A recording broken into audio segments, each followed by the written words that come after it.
만약 우리가 현재와 과거를 서로 경쟁시킨다면 반드시 미래를 놓치게 될 것이다.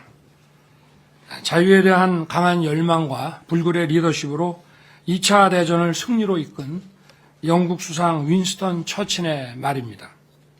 과거는 직시하고 기억해야 됩니다. 그러나 과거에 발목이 잡혀서는 안 됩니다. 그동안 한일 관계는 악화 일로를 걸어왔습니다. 양국 정부 간 대화가 단절되었고 한일 관계는 파국 일보 직전에서 방치되었습니다. 2011년 12월 마지막 한일 정상회담이 열린 뒤 2015년 위안부 합의로 일본 정부가 2016년 출연한 화해치유재단도 불과 2년 만에 해체되었습니다. 2018년 대법원의 강제징용 사건 판결은 2019년 일본의 반도체 소재 수출 규제, 화이트리스트 한국 배제 등 경제 보복으로 이어졌으며 우리도 일본을 WTO에 제소하고 우리 화이트리스트에서 일본을 배제하는 등 역사 갈등이 경제 갈등으로 확산되었습니다. 또한 우리는 일본과 2016년 지소미아를 체결하였다가 2019년 8월 지소미아 종료를 발표하고 석 달 뒤 다시 이를 보류하는 등 한일 안보 협력마저 파행을 겪었습니다. 저는 작년 5월 대통령 취임 이후 존재마저 불투명해진 한일 관계의 정상화 방안을 고민해 왔습니다. 마치 출구가 없는 미로 속에 갇힌 기분이었습니다. 그렇지만 손을 놓고 마냥 지켜볼 수만은 없었습니다. 날로 치열해지는 미중 전략 경쟁, 글로벌 공급망 위기, 북핵 위협의 고도화 등 우리를 둘러싼 복합 위기 속에서 한일 협력의 필요성은 더욱 커졌기 때문입니다. 한일 양국은 역사적으로나 문화적으로나 가장 가깝게 교류해온 숙명의 이웃관계입니다. 독일과 프랑스도 양차 세계대전을 통해 수많은 인명을 희생시키면서 적으로 맞서다가 전후에 전격적으로 화해하고 이제는 유럽에서 가장 가깝게 협력하는 이웃이 됐습니다. 한일 관계도 이제 과거를 넘어서야 합니다. 친구 관계에서 서먹서먹한 일이 생기더라도 관계를 단절하지 않고 계속 만나 소통하고 얘기하면 오해가 풀리고 관계가 복원되듯이 한일 관계도 마찬가지입니다. 때로는 이견이 생기더라도 한일 양국은 자주 만나 소통하면서 문제를 해결하고 협력 방안을 찾아 나가야 합니다. 한일 관계는 한쪽이 더 얻으면 다른 쪽이 그만큼 더 잃는 제로섬의 관계가 아닙니다. 한일 관계는 함께 노력해서 함께 더 많이 얻는 윈윈 관계가 될 수 있고 또 반드시 그렇게 되어야 합니다. 하지만 전임 정부는 수렁에 빠진 한일 관계를 그대로 방치했습니다.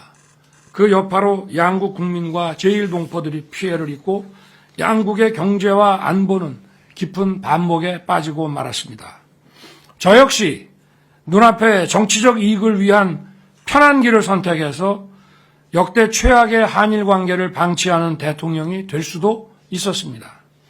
하지만 작금의 엄중한 국제 정세를 뒤로하고 저마저 적대적 민족주의와 반일 감정을 자극해 국내 정치에 활용하려 한다면 대통령으로서의 책무를 져버리는 것이라고 생각했습니다.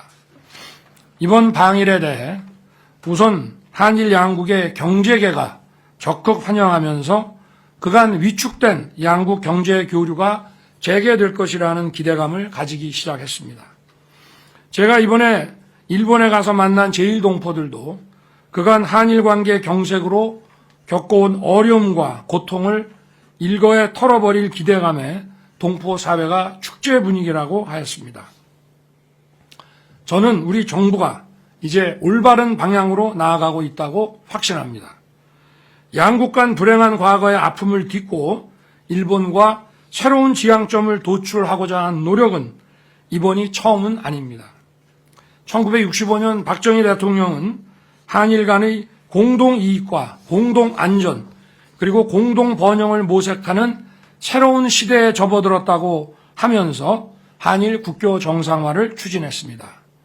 당시 불욕적이고 매국적 외교라는 극렬한 반대 여론이 들끓었지만 박 대통령은 피해의식과 열등감에 사로잡혀 일본이라면 무조건 겁부터 집어먹는 것이 바로 굴욕적 자세라고 지적했습니다.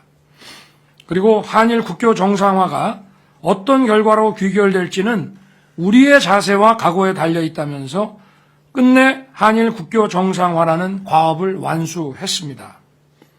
박 대통령의 결단 덕분에 삼성, 현대, LG, 포스코와 같은 기업들이 세계적인 경쟁력을 갖춘 기업으로 성장할 수 있었고, 이는 한국 경제의 눈부신 발전을 가능케 하는 원동력이 됐습니다. 그 후 부침을 거듭하던 한일 관계의 새로운 지평을 연 것은 1998년 김대중 대통령이었습니다. 김 대통령은 오부치 일본 총리와의 정상회담을 통해 21세기 새로운 한일 파트너십을 선언했습니다.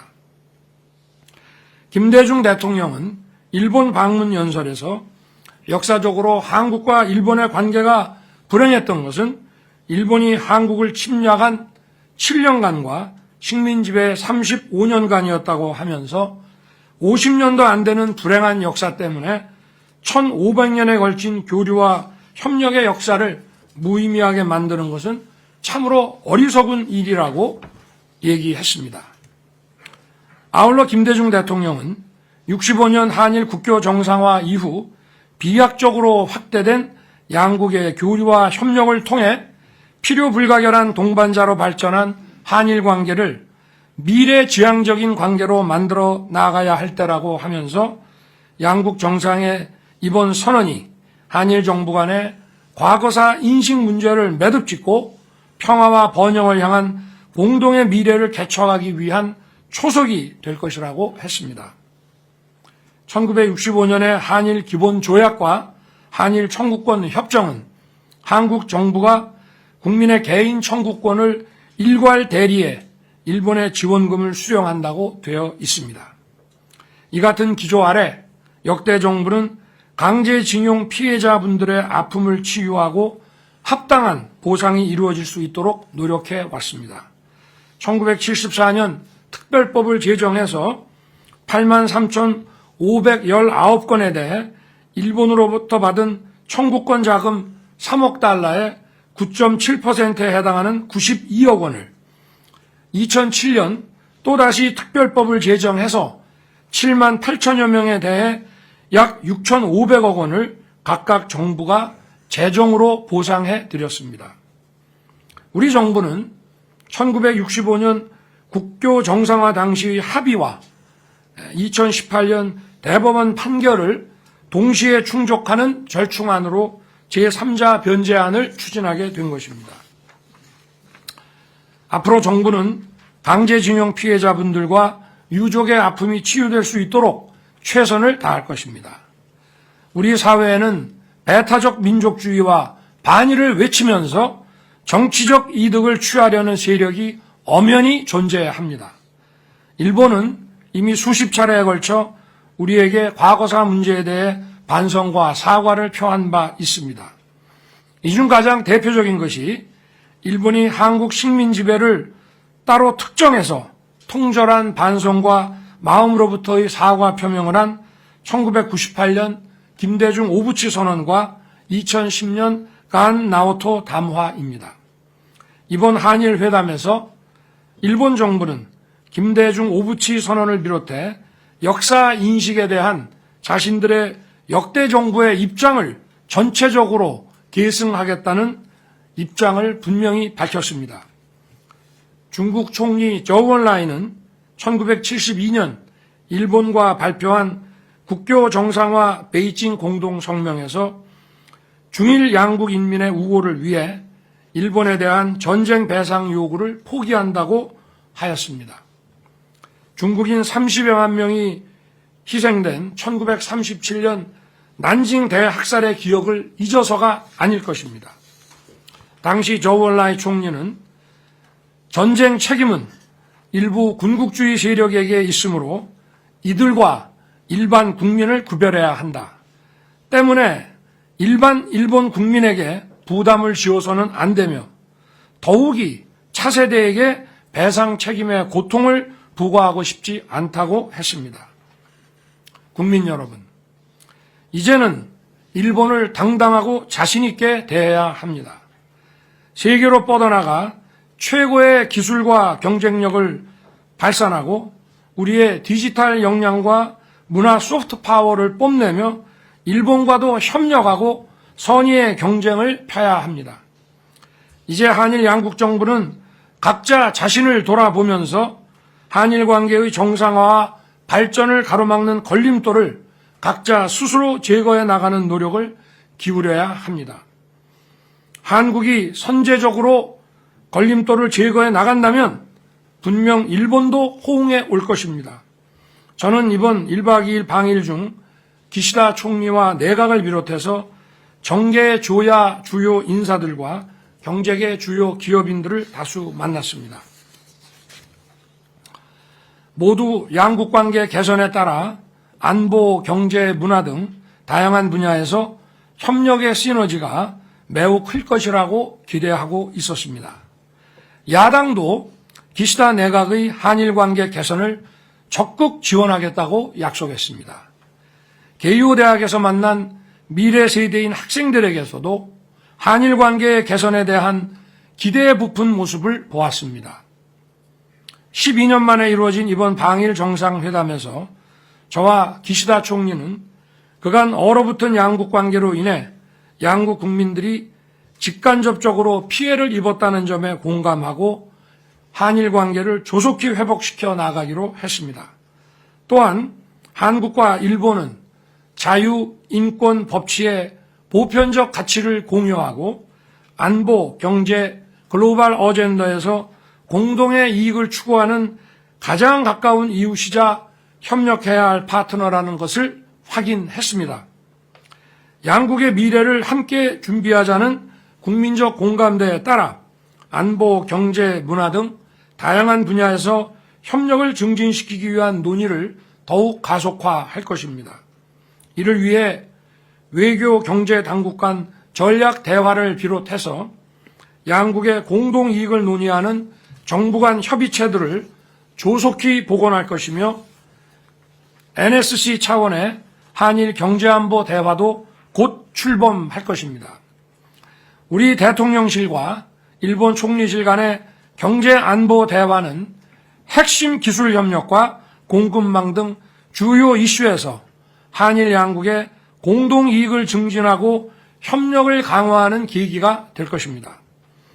또한 한일 경제계가 함께 조성하기로 한 한일 미래 파트너십 기금은 양국 미래 세대의 상호 교류를 활성화하는 데 중요한 가교 역할을 할 것입니다. 이번에 일본은 반도체 관련 3개 소재 부품 수출 규제 조치를 해제하고 한국은 WTO 제소를 철회하기로 발표했습니다. 그리고 상호 화이트리스트의 신속한 원상 회복을 위해 긴밀한 대화를 이어나가기로 했습니다. 저는 선제적으로 우리 측의 일본에 대한 화이트리스트 복원을 위해 필요한 법적 절차에 착수하도록 오늘 산업부 장관에게 지시할 것입니다. 한일 관계의 개선은 우선 반도체 등 첨단 산업 분야에서 한국 기업의 뛰어난 제조 기술과 일본 기업의 소재 부품 장비 경쟁력이 연계되어 안정적인 공급망을 구축하게 될 것입니다. 양국 기업 간 공급망 협력이 가시화되면 용인에 조성될 예정인 반도체 클러스터에 일본의 기술력 있는 반도체 소부장 업체들을 대거 유치함으로써 세계 최고의 반도체 첨단 혁신 기지를 이룰 수 있습니다. 한국과 일본은 세계 1, 2위 LNG 수입 국가입니다. 양국이 자원 무기화에 공동 대응한다면 에너지 안보와 가격 안정에 크게 기여할 것입니다. LNG 분야 협력이 심화되면 일본 기업들로부터 LNG 선박 수주도 증가할 것이고 미래 친환경 선박, 수소 환원 제철 등에 대한 공동 R&D 프로젝트를 확대 추진함으로써 2050 탄소 중립 이행 등 기후변화에도 함께 대응할 수 있습니다. 특히 한일 양국 간 경제협력 강화는 양국 기업이 글로벌 수주 시장에서 공동 진출할 수 있는 기회를 활짝 열 것입니다. 1997년부터 2021년까지 24년간 한일 양국 기업이 추진한 해외 공동사업은 46개 국가에서 121건, 약 270조 원 규모로 추산됩니다. 세계 최고 수준의 제조, 건설, 설계 역량을 보유한 양국 기업들이 파트너로서 협력한다면 건설과 에너지, 인프라, 스마트시티 프로젝트 등 글로벌 수주 시장에서 최고의 경쟁력으로 공동 진출할 수 있습니다. 아울러 일본은 경제 규모 세계 3위의 시장입니다. 한일 관계 개선은 한국산 제품 전반의 일본 시장 진출 확대에도 기여할 것입니다. 또한 양국 간 문화 교류가 활발해지고 일본 국민의 한국 방문이 늘어나면 내수 회복과 지역 경제 활성화에도 큰 도움이 될 것입니다. 정부는 경제 분야 기대 성과가 가시화되고 우리 국민들께서 체감하실 수 있도록 기업 간 협력과 국민 교류를 적극 지원할 것입니다. 산업, 통상, 과학기술, 금융, 외환, 문화, 관광 등 관련 분야에서 양국 장관급 후속회의를 신속하게 개최하고 반도체, 바이오 등 핵심 협력 분야 대화 채널 신설, 양자, 우주, 바이오 공동 지원, 산학협력 실증 거점 구축, R&D와 스타트업 공동 펀드 조성, 육상과 항공 물류 협력 등을 속도감 있게 진행해 나갈 것입니다. 저와 기시다 총리는 날로 고도화되고 있는 북핵 미사일 위협에 대응하기 위해 한미 안보 공조가 매우 중요하며 앞으로도 적극 협력해 나가자는데 의견의 일치를 봤습니다. 지난 목요일 제가 일본으로 떠나기 2시간 반 전에 북한이 ICBM을 발사했습니다. 저는 한일 간 북핵과 미사일에 대한 완벽한 정보 공유가 시급하다고 판단해서 한일 정상회담에서 전제 조건 없이 선제적으로 지소미아를 완전히 정상화할 것을 선언했습니다. 이에 따라 국방부와 외교부에서도 필요한 법적 조치를 시행했습니다. 2019년 한국이 취한 지소미아 종료 선언과 그 유예로 인한 제도적 불확실성을 이번에 확실하게 제거함으로써 한일 군사 정보 협력을 강화하는 발판을 마련했습니다. 또한 양국의 인태 전략, 즉 한국의 자유평화 번영의 인도태평양 전략과 일본의 자유롭고 열린 인도태평양의 추진 과정에서도 양국이 긴밀히 연대하고 협력해 나아가기로 했습니다. 나아가 동북아 영내 대화와 협력 활성화를 위해 한일 중 3국 정상회의 재가동을 위해 함께 노력하기로 했습니다. 앞으로 한일 두 정상은 형식에 구애받지 않고 필요하면 수시로 만나는 셔틀 외교를 통해 적극적으로 소통하고 협력해 나아갈 것입니다. 이번 순방을 통한 한일 두 나라의 관계 개선 노력이 구체적인 성과와 결실로 이어질 수 있도록 각 부처에서는 협력체계 구축과 아울러 후속 조치에 만전을 기해 주시길 거듭 당부합니다. 지금 우리는 역사의 새로운 전환점에 서 있습니다. 저는 현명하신 우리 국민을 믿습니다. 한일 관계 정상화는 결국 우리 국민에게 새로운 자긍심을 불러일으킬 것이며 우리 국민과 기업들에게 커다란 혜택으로 보답할 것입니다. 그리고 무엇보다 미래 세대 청년들에게 큰 희망과 기회가 될 것이 분명합니다.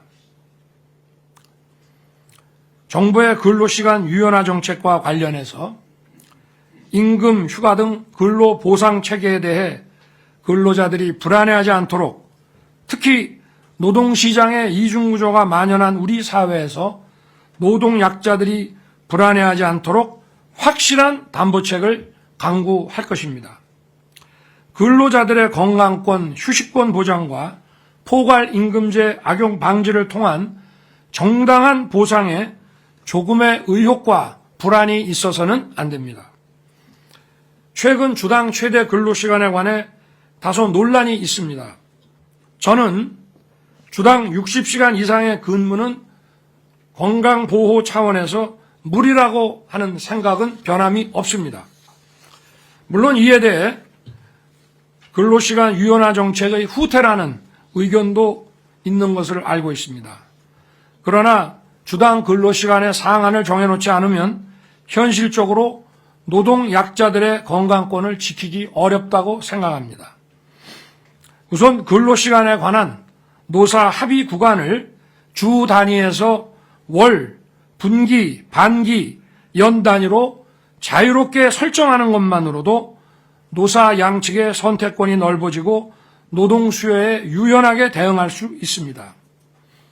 우리 사회 노동개혁의 첫째 과제는 누가 뭐라 해도 노사 법치의 확립입니다. 산업 현장에서 불법과 폭력을 반드시 추방해야 합니다. 이는 이론의 여지가 없습니다.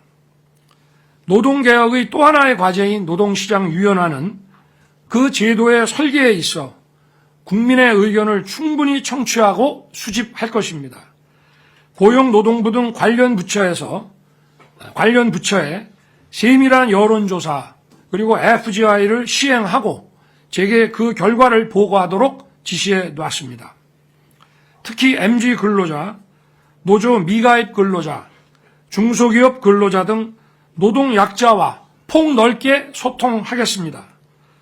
노동시장 유연화 등 새로운 입법이 필요한 노동개혁 과제에 대해 국민들께서 좋은 의견을 많이 제시해 주시기 바랍니다. 국민을 위한 제도를 만드는데 조급하게 서두르지 않고 충분히 수기하고 민의를 반영하겠습니다. 감사합니다. 이후 의안 심의는 비공개로 진행되오니 언론인